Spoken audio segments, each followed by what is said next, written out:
ओम। आर्य समाज और डॉक्टर अंबेडकर, 9वां भाग। पंडित धर्मदेव सिद्धांतालंकार और डॉक्टर अंबेडकर।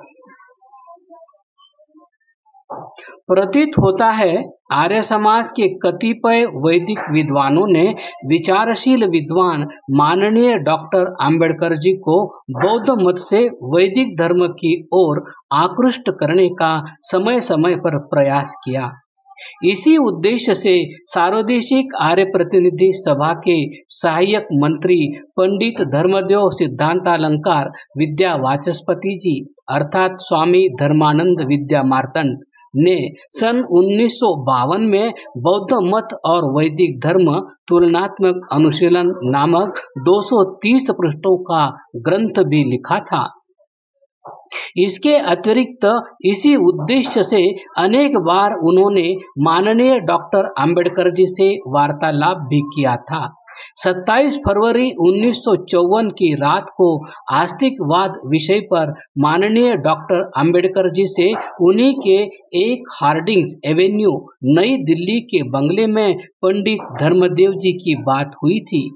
डॉक्टर अंबेडकर जी से हुई बातचीत को उन्होंने सार्वदेशिक जुलाई 1951 के अंक में भी प्रकाशित किया था। इससे पूर्व 12 मई 1950 को भी पंडित धर्मदेव जी की माननीय डॉक्टर अंबेडकर जी से बातचीत हुई थी। डॉक्टर अंबेडकर जी ने कलकत्ता की महाबोधि सोसाइटी के अंग्रेजी मासिक पत्र महाबोधि के अप्रैल मई 1950 के अंक में Buddha and future of his religion नामक एक प्रदीर्घ लेख लिखा था, जिसे पढ़कर पंडित धर्मदेव जी ने बौद्ध मत और वैदिक धर्म तुलनात्मक अनुशीलन नामक ग्रंथ लिखा था। अब यह दुर्लभ ग्रंथ भूमक्कड़ धर्मी आचार्य नंदकिशोर जी, इतिहासवेत्ता प्राध्यापक राजेंद्र जी जिज्ञासु वानप्रस्थी व प्रभाकर देव जी आर्य के अनथक प्रयासों से सुलभ हो गया है।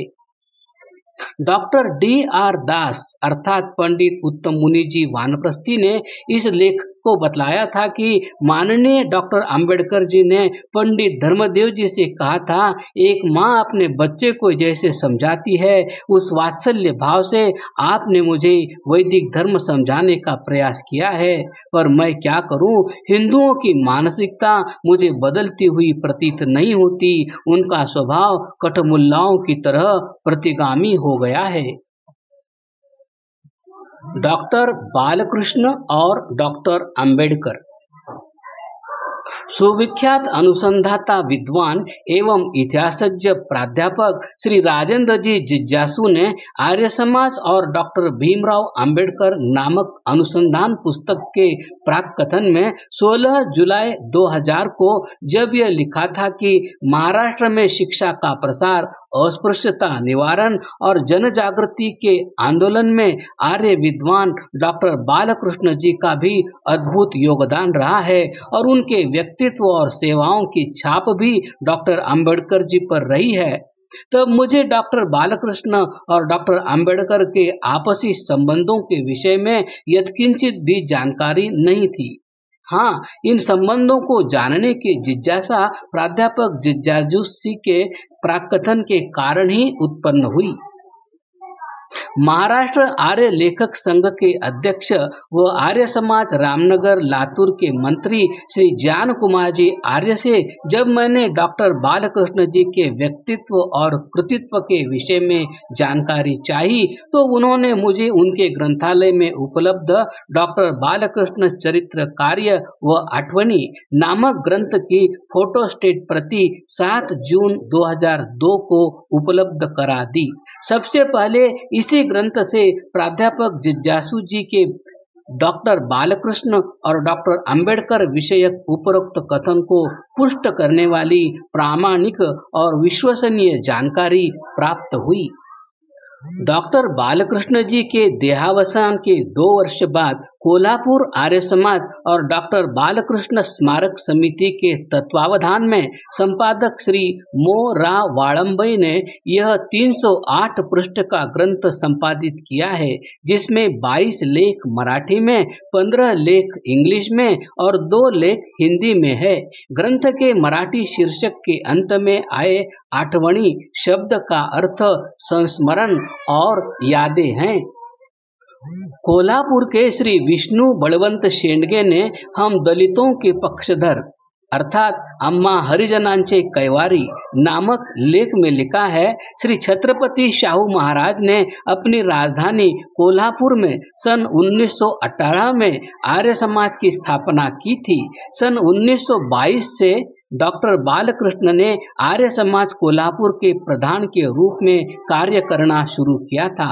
1922 से लेकर लगभग 1940 तक उन्होंने आर्य समाज के माध्यम से दलितोद्धार का जो उज्जवल कार्य किया वह अविस्मरणीय है। डॉक्टर बालकृष्ण साहब के अंतःकरण में दलितों के प्रति अतिशय आत्मीयता और सहानुभूति थी। उनकी सर्वांगीण उन्नति के लिए डॉक्टर साहब ने अपनी ओर से बहुत से प्रयास स्वयं किए ही अन्यों से भी इस क्षेत्र में जितना कार्य वे करवा सकते थे उतना उन्होंने करवाया। दलितों के महान व विद्वान नेता डॉक्टर अंबेडकर व डॉक्टर बालकृष्ण साहब का आपस में अत्यंत घनिष्ठ व स्नेहिल संबंध था। डॉक्टर अंबेडकर से डॉक्टर बालकृष्ण आयु में 9 वर्ष बड़े थे। दोनों ही अर्थशास्त्र तथा इतिहास के विद्वान, उत्तम वक्ता और लेखक थे। डॉक्टर बालकृष्ण और डॉक्टर अंबेडकर के इन घनिष्ठ संबंधों की पुष्टि कालांतर में श्री चांगदेव भवानराव खैरमोड़े लिखित श्री भीमराव अंबेडकर नामक चरित्र ग्रंथ से हुई। लेखक ने यह ग्रंथ डॉक्टर बाबा साहब अंबेडकर के जीवन काल में ही अनेक खंडों में लिखा था। लेखक को लगभग 15 साल तक डॉक्टर अंबेडकर जी के सानिध्य में रहने का अवसर मिला। वे अपने इस चरित्र के द्वितीय खंड में प्रसंगवशात डॉक्टर अंबेडकर और डॉक्टर बालकृष्ण से संबंधित घटना का वर्णन करते हुए लिखते हैं, सन 1927 में मुंबई क्षेत्र में 3 शासकीय रिक्त स्थानों की पूर्ति की जानी थी। इस जगह के लिए संस्कृत विषय लेकर BA ऑनर्स की उपाधि प्राप्त करने वाले पहले महाराष्ट्रीय दलित महार युवक श्री माँ का जाधव ने भी प्रार्थना पत्र प्रस्तुत किया था। जब वे BA उत्तीर्ण हुए तब डॉक्टर अंबेडकर ने पत्र लिखकर उनका अभिनंदन तो किया ही, इसके अतिरिक्त दीक्षांत समारोह के अवसर पर पहनने के लिए उन्होंने अपना वकालत का चोगा भी उन्हें प्रदान किया था। स्वयं डॉक्टर बाबा साहब अंबेडकर जी ने ही राजा राम कॉलेज कोल्हापुर के प्रिंसिपल डॉक्टर बालकृष्ण जी को कहकर उनके कॉलेज में श्री जाधव की फेलो के रूप में नियुक्ति भी करवाई थी। इस स्थान पर कार्य करते समय ही श्री जाधव ने मुंबई की शासकीय सेवा हेतु अपना प्रार्थना पत्र प्रस्तुत किया था, पर मुंबई सरकार ने 2 रिक्त स्थानों पर मराठा समुदाय के लोगों की नियुक्ति की थी और तीसरे स्थान एक मुसलमान व्यक्ति की नियुक्ति कर दी गई थी। डॉक्टर बाबा साहब अंबेडकर ने इस बात पर खेद व्यक्त करते हुए कहा था कि मुसलमान उम्मीदवार के सामान्य BA होने पर भी मुंबई सरकार ने उसकी नियुक्ति कर दी और दलित प्रत्याशी के BA ऑनर्स होने पर भी उसकी नियुक्ति नहीं की गई। डॉक्टर बाबा साहब ने तत्काल इस सरकार की कार्यवाही पर अपनी टिप्पणी व्यक्त करते हुए इसे दलित प्रत्याशी पर सरासर अन्याय घोषित किया था। तत्युगीन समाज में जब केवल अशिक्षित दलितों पर ही नहीं किंतु शिक्षित दलितों पर भी इस प्रकार के अन्याय हो रहे थे, तब प्राचार्य डॉक्टर बालकृष्ण जी द्वारा दलित स्नातक को आर्य समाजी शिक्षण संस्था राजाराम महाविद्यालय कोल्हापुर में संस्कृत फेलो के रूप में नियुक्ति प्रदान करना अपने आप में विशेष महत्व रखता है। प्राचार्य डॉक्टर बालकृष्ण जी का आर्योचित व्यवहार देखकर डॉक्टर अंबेडकर जी का मन सुनिश्चित रूप से गदगद हुआ होगा। डॉक्टर अंबेडकर जी ने आर्य विद्वान और आर्य शिक्षण संस्था की जैसी प्रशंसा सुनी थी, तदनुरूप ही उन्हें व्यावहारिक जीवन में मानवोचित सदाचरण करते हुए पाया। मनस्सेकम वचस्सेकम कर्मण्येकम महात्मनाम। मनसा वाचा कर्मणा आचार्य महात्माओं का आचरण अभिन्न एक रूप होता है।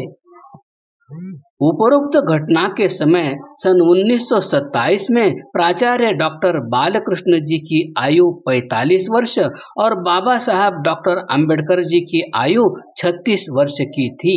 कोल्हापुर जाकर समकालीन व्यक्तियों से मिलने पर अथवा समकालीन साहित्य के अध्ययन के उपरांत कालांतर में डॉक्टर बालकृष्ण और डॉक्टर अंबेडकर के आत्मीय संबंधों की और भी अधिक विस्तार से जानकारी उपलब्ध हो सकती है। प्राध्यापक श्री राजेंद्र जी जैसे इतिहासज्ञ इस विषय पर और अधिक विस्तार से प्रकाश डाल सकते हैं। हम दलितों के पक्षधर के लेखक श्री V.ब. शेंडगे के शब्दों में अपने जीवन के अंतिम क्षण तक डॉक्टर बालकृष्ण जी आर्य समाज की ओर से दलितोद्धार के लिए अविश्रांत और अनथक संघर्ष करते रहे थे। डॉक्टर बालकृष्ण के कोल्हापुर में सक्रिय आर्य समाज का होना आवश्यक। कोल्हापुर के राजा छत्रपति शाहूजी महाराज पर आर्य समाज का प्रभाव पड़ा। उन्होंने कोल्हापुर का राजाराम कॉलेज संयुक्त प्रांतीय आर्य प्रतिनिधि सभा को सौंप दिया। सभा ने कॉलेज के प्राचार्य पद के लिए विख्यात आर्य विद्वान डॉक्टर बालकृष्ण जी को भेजा। वे कोल्हापुर के ही हो गए। उन्होंने वहां वैदिक धर्म प्रचार की धूम मचा दी। सहस्रों व्यक्ति शुद्ध होकर आर्य धर्म में दीक्षित हुए। डॉक्टर बालकृष्ण, डॉक्टर अविनाश चंद्र बोस, पंडित गंगा प्रसाद उपाध्याय आदि के प्रयत्नों से अस्पृश्यता व जन्म की जात पात की जड़ें उखड़ने लगी। खेद की बात है, जिस कोल्हापुर में बालकृष्ण जैसे यशस्वी शिक्षा शास्त्री, गवेषक, लेखक, इतिहासज्ञ और प्रारंभिक काल में महाराष्ट्र केसरी छत्रपति शिवाजी पर अंग्रेजी में प्रामाणिक जीवन चरित्र लिखने वाले चरित्रकार ने जीवन खपाया, वहां अब सक्रिय आर्य समाज नहीं। आर्य समाज की लाखों के भवन है, परंतु आर्यों के हाथ में कुछ भी नहीं। किसी समय कोल्हापुर से हिंदी, मराठी तथा अंग्रेजी में आर्य समाज संबंधी बहुत सारा साहित्य निकलता था। स्वामी वेदानंद तीर्थ और डॉक्टर अंबेडकर। स्वाध्याय संदोह के लेखक स्वामी वेदानंद जी तीर्थ ने भी अपनी पुस्तक राष्ट्र रक्षा के वैदिक साधन का प्राकथन डॉक्टर B.R. अंबेडकर से इसी उद्देश्य से लिखवाया था कि इस पुस्तक को पढ़कर डॉक्टर अंबेडकर जी बौद्ध धर्म से विमुख होकर वैदिक धर्म की ओर उन्मुख हो जाएंगे।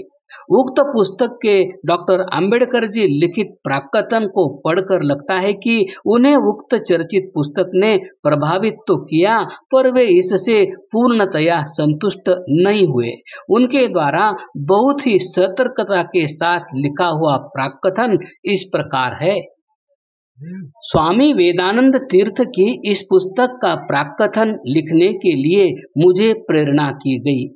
कार्यभार के कारण मैं लेखक की प्रार्थना स्वीकार करने में असमर्थता प्रकट करता रहा, किंतु मेरे द्वारा कतिपय शब्द लिखने के लिए लेखक का अनुरोध निरंतर रहा। अतः मुझे लेखक का अनुरोध स्वीकार करना ही पड़ा। लेखक की स्थापना यह है कि स्वतंत्र भारत वेद प्रोक्त शिक्षा को अपने धर्म के रूप में अंगीकार करे। यह शिक्षा संपूर्ण वेदों में विभिन्न स्थलों पर निर्दिष्ट है और इसका लेखक ने इस पुस्तक में संकलन कर दिया है। मैं यह तो नहीं कह सकता कि यह पुस्तक भारत का धर्म ग्रंथ बन जाएगी, किंतु यह मैं अवश्य कहता हूँ कि यह पुस्तक पुरातन आर्यों के धर्म ग्रंथों से संकलित उद्धरणों का केवल अद्भुत संग्रह ही नहीं है, प्रत्युत यह चमत्कारिक रीति से उस विचारधारा तथा आचार की शक्ति को प्रकट करती है जो पुरातन आर्यों को अनुप्राणित करती थी। पुस्तक प्रधानतया यह प्रतिपादित करती है कि पुरातन आर्यों में उस निराशावाद, दुखवाद का लवलेश भी नहीं था जो वर्तमान हिंदुओं में प्रबल रूप से छाया हुआ है।